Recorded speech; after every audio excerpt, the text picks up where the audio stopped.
Aklat ng unang Tesalonica, chapter 5, verse 12 to 26, pangwakas na tagubilin at pagbati. Ipinamamanik namin, mga kapatid, na igalang ninyo ang mga nagpapagal para sa inyo, ang mga pinili ng Diyos upang mamahala at magturo sa inyo. Pag-ukulan ninyo sila ng lubos na paggalang at pag-ibig dahil sa kanilang gawain. Magsama-sama kayong mapayapa.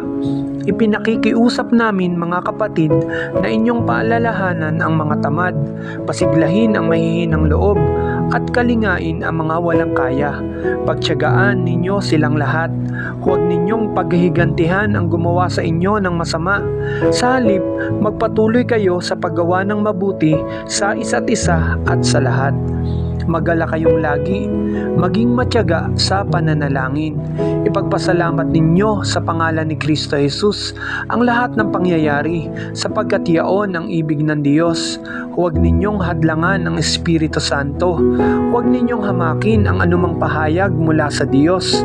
Suriin ninyo ang lahat ng bagay at pulutin ang mabuti. Lumayo kayo sa lahat ng uri ng kasamaan.